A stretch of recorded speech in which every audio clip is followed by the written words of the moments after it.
સુરતના ડુમસ રોડ પર આવેલી કે ચારકોલ નામની આ હોટલ છે. આ હોટલને બંધ કરી દેવામાં આવી છે. તેની પાછળનું કારણ છે કે સુરતી લાલાઓ રવિવારે પરિવાર સાથે બહાર ફરવા નીકળતા હોય છે અને ત્યારબાદ હોટલમાં જમતા હોય છે. ત્યારે આ જ પ્રકારે એક પરિવાર હોટલમાં જમવા પહોંચ્યું હતું અને પરિવારની મહિલા જ્યારે મહિલા વોશરૂમમાં ગઈ ત્યારે વેન્ટિલેશનમાં એક મોબાઈલ જોવામાં આવ્યો હતો. તેને તાત્કાલિક આ મામલે હોબાળો મચાવ્યો હતો. હોટલ સ્ટાફ અને મેનેજરને બોલાવી સમગ્ર ઘટનાની જાણ કરી હતી. જોકે ઘટનાની ગંભીરતા દેખતા મહિલાએ તાત્કાલિક ઉમરા પોલીસનો સંપર્ક કર્યો હતો. સમગ્ર મામલો ઉમરા પોલીસ મથકે પહોંચ્યો છે અને આ મહિલા દ્વારા પોલીસ ફરિયાદ કરવામાં આવી છે. જોકે જે પ્રકારે મહિલાના વોશરૂમમાં મોબાઈલ મળી આવ્યો છે તેને લઈને મહિલાની પ્રાઇવેસી અને સુરક્ષાને લઈને સુરતમાં મોટા સવાલ ઊભા થયા છે. જોકે હાલ આ હોટલને તાળું મારી દેવામાં આવ્યું છે, પણ જે પ્રકારે આ મહિલાએ ફરિયાદ કરી છે, જે પ્રકારે મોબાઈલના વિડીયો સામે આવ્યા છે, જેને લઈને પોલીસે આ મામલે ગુનો દાખલ કરી તપાસ શરૂ કરી છે. જોકે પોલીસની તપાસમાં સામે શું આવે છે તે જોવાનું રહ્યું, પણ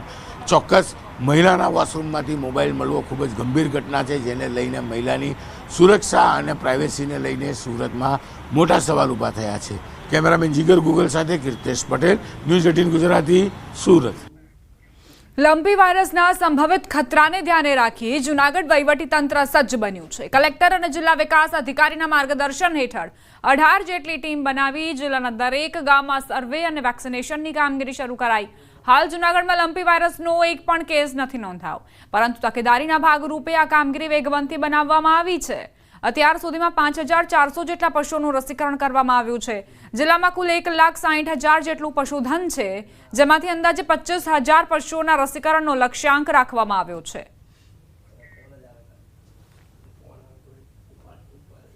જિલ્લાના દરેક ગામમાં, દરેક તાલુકાના દરેક ગામમાં સર્વેની કામગીરી ચાલુ છે. આજ સુધીમાં એક પણ લંપીનો કેસ જૂનાગઢ જિલ્લામાં નોંધાયેલો નથી.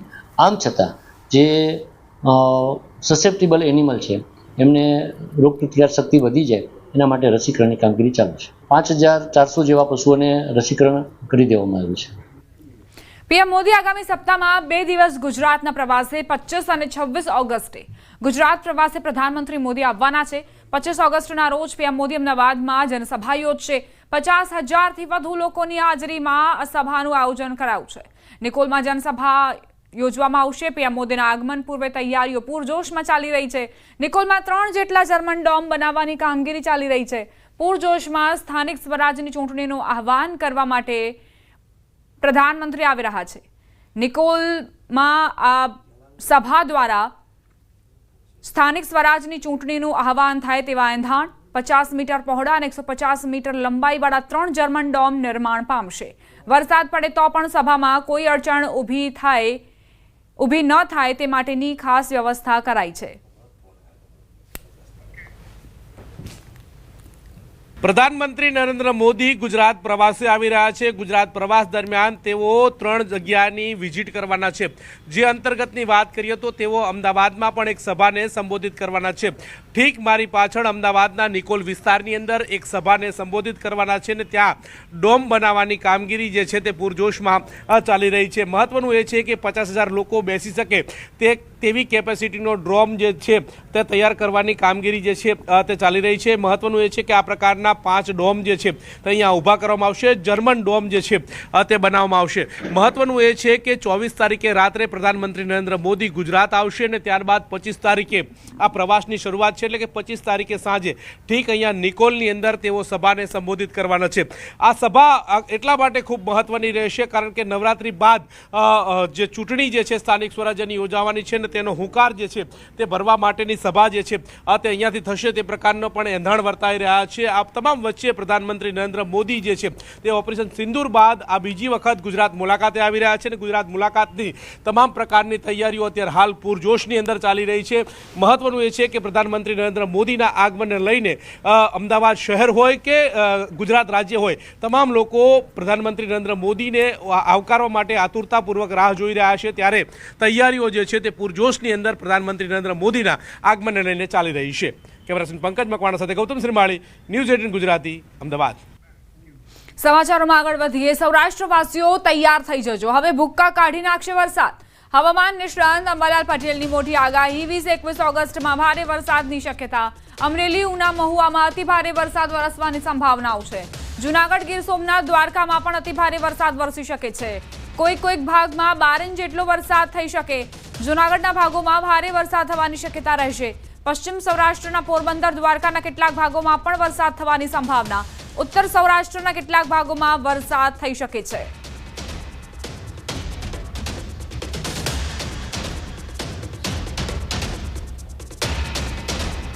21મી તારીખ બાદ દક્ષિણ ગુજરાતમાં કંઈક વરસાદનું પ્રમાણ ઘટી શકે. પુનઃ તારીખ 24થી દક્ષિણ ગુજરાતમાં વરસાદનું પ્રમાણ વધી શકે. એટલે તારીખ 27 સુધીમાં દક્ષિણ ગુજરાતના ભાગોમાં ભારેથી અતિ ભારે વરસાદ થતાં નવસારીના ભાગોમાં, સુરતના ભાગોમાં, આહવા ડાંગના વરસાદના ભાગોમાં ભારેથી અતિ ભારે વરસાદ થશે. તાપી નદીનું જળસ્તર વધવાની શક્યતા રહેશે. દક્ષિણ ગુજરાતની નદીઓમાં પૂર આવવાની શક્યતા રહેશે.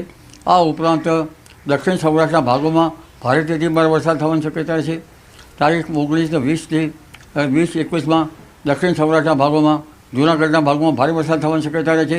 આ ઉપરાંત ઉના, મહુવા વગેરે ભાગોમાં ભારે વરસાદ થવાની શક્યતા રહે છે. અમરેલીના ભાગોમાં ભારે વરસાદ થવાની શક્યતા રહે છે. કેટલાક ભાગમાં અતિ ભારે વરસાદ થવાની શક્યતા રહે છે. અને બોટાદના ભાગમાં ભારે વરસાદ થવાની શક્યતા રહે છે. 27 ઓગસ્ટ સુધીમાં પૂરની સ્થિતિ સર્જાઈ શકે. દક્ષિણ ગુજરાતમાં અતિભારે વરસાદની આગાહી. 20-21 ઓગસ્ટમાં મધ્ય ગુજરાતના ભાગોમાં વરસાદ થશે. ભરૂચ, જંબુસર, વડોદરા, બોડેલીમાં ભારે વરસાદની આગાહી.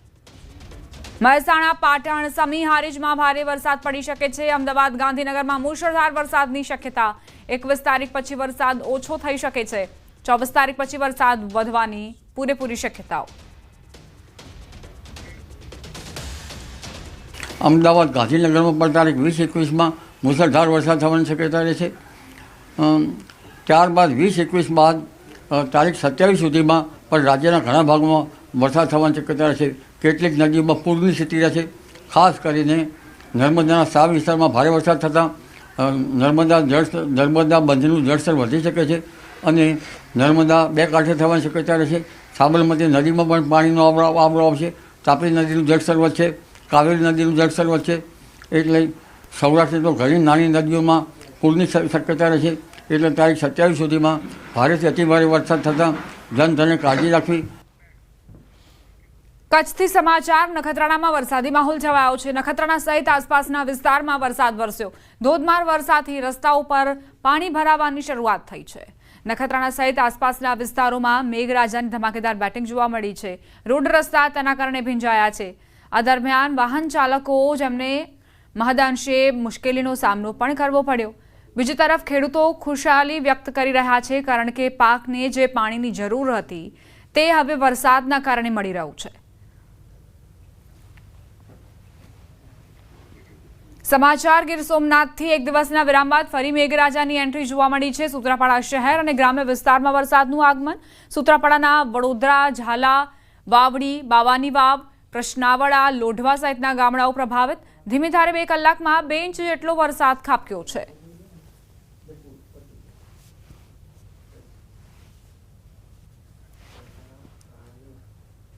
સમાચારોમાં આગળ વધીએ. યમુના નદીના જળસ્તરમાં પણ સતત વધારો થવાના કારણે મથુરામાં પૂરનો ખતરો તોડાઈ રહ્યો છે. હરિયાણાના હથીની કુંડ અને દિલ્હીના ઓખલા બેરેજમાંથી પાણી છોડવામાં આવતા જળસ્તરમાં સતત વધારો થઈ રહ્યો છે. નદીના પ્રકોપથી અનેક વિસ્તાર જળમગ્ન થયા છે. અનેક લોકોનું સ્થળાંતર કરવામાં આવ્યું છે. નદી કાંઠા વિસ્તારના અનેક ઘરોમાં પાણી ભરાતા ભારે હાલાકી પડી રહી છે.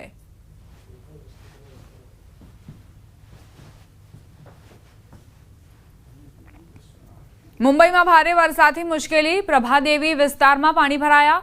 પાણી ભરાતા લોકોને ભારે મુશ્કેલીનો સામનો કરવો પડી રહ્યો છે.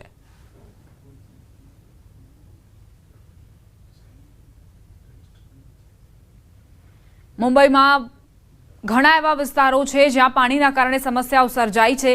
પાણીમાં ડૂબેલા રસ્તા પર સ્કૂલ બસમાં ફસાયેલા 6 બાળકો સહિત 8 લોકોને બચાવી લેવામાં આવ્યા. તેના પણ દ્રશ્યો જુઓ તો માત્ર સામાન્ય નાગરિકો જ નહીં, બાળકો પણ પરેશાન થઈ રહ્યા છે. કઈ રીતે આ સ્કૂલ બસ અહીં રસ્તાની વચ્ચે ફસાઈ ગઈ. જે પાણીનું સ્તર છે તે ખૂબ જ વધુ છે. ઘૂંટણથી ઉપર પાણી વહી રહ્યા છે. એવામાં બાળકોને આ રીતે રેસ્ક્યુ કરવામાં આવ્યા. બસમાં ફસાયેલા 6 બાળકો સહિત 8 લોકોને બચાવી લેવાયા. છેલ્લા 3 કલાકમાં મુંબઈમાં વરસાદે છોતરા કાઢ્યા છે. ચેમ્બુરમાં 3 કલાકમાં જે વરસાદ ખાબક્યો છે તેના કારણે ભારે સમસ્યાનો સામનો લોકોને કરવો પડી રહ્યો છે। મુંબઈના ઘણા ભાગોમાં સવારથી ભારે વરસાદ વરસી રહ્યો છે। ગીરગાંવ ચોપાટી પરના દ્રશ્યો પણ સામે આવ્યા। ભારે વરસાદના કારણે શહેરના ઘણા ભાગોમાં પાણી ભરાઈ ગયા। હવામાન વિભાગની આગાહી વચ્ચે મહારાષ્ટ્ર સહિત ગુજરાતમાં પણ ભારે વરસાદની આગાહી છે। માયાનગરી મુંબઈમાં ભારે વરસાદના કારણે જનજીવન અસ્તવ્યસ્ત થઈ ગયું છે। પાણી ભરાઈ જવાના કારણે પરિવહન સેવાને પણ અસર થઈ છે અને લોકોને અવરજવર કરવામાં મુશ્કેલીનો સામનો કરવો પડી રહ્યો છે। હવામાન વિભાગે વરસાદના કારણે મહારાષ્ટ્રના ઘણા જિલ્લાઓમાં રેડ એલર્ટ જાહેર કર્યું છે। હવામાન વિભાગે એલર્ટ જાહેર કર્યા બાદ બીએમસીએ લોકોને ઘરમાં જ રહેવાની અપીલ કરી। હવામાન વિભાગના જણાવ્યા અનુસાર બંગાળની ખાડી પર ઓછા દબાણના કારણે ઘણા વિસ્તારોમાં ભારે વરસાદ વરસવાની શક્યતા છે। પુણે, નાસિક, ગઢચિરોલી, સતારા, જલગાંવમાં વરસાદને લઈને ઓરેન્જ એલર્ટ આપવામાં આવ્યું છે। ભારે વરસાદના કારણે અંધેરી સબવે બંધ કરાયું। રેડ એલર્ટ જાહેર થયા પછી ભારે વરસાદના કારણે ઘણા વિસ્તારોમાં પાણી ભરાઈ શકે છે। સવારે પડેલા વરસાદના કારણે અંધેરી સબવે, મિલન સબવે, મુંબઈ ગાંધી માર્કેટ, કુર્લા સહિતના ઘણા મુખ્ય સ્થળોએ પાણી ભરાઈ ગયા હતા અને પાણી ભરાઈ જવાના કારણે ગાંધી માર્કેટ વિસ્તારમાં લોકોને અવરજવર કરવામાં મુશ્કેલીનો સામનો કરવો પડી રહ્યો હતો। વરસેલા મુશળધાર વરસાદના કારણે રસ્તાઓ પર પાણીનો જમાવડો છે। આ ઉપરાંત રેલવે ટ્રેક અને પાર્કિંગ સ્થળો પર પાણી ભરાઈ ગયા છે। વરસાદના કારણે લોકોને ઘણી મુશ્કેલીનો સામનો કરવો પડી રહ્યો છે।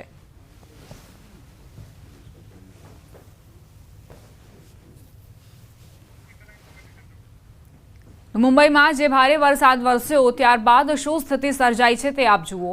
જો કે આ દ્રશ્યો જુદા નથી। વર્ષોથી આ જ પ્રકારની સમસ્યાઓ મુંબઈગરાઓ ઝેલતા આવ્યા છે, સહન કરતા આવ્યા છે, પરંતુ તેમાં કોઈ જ બદલાવ નથી થયો। માયાનગરી મુંબઈ આજે પણ પાણીમાં ડૂબેલી જોવા મળી રહી છે।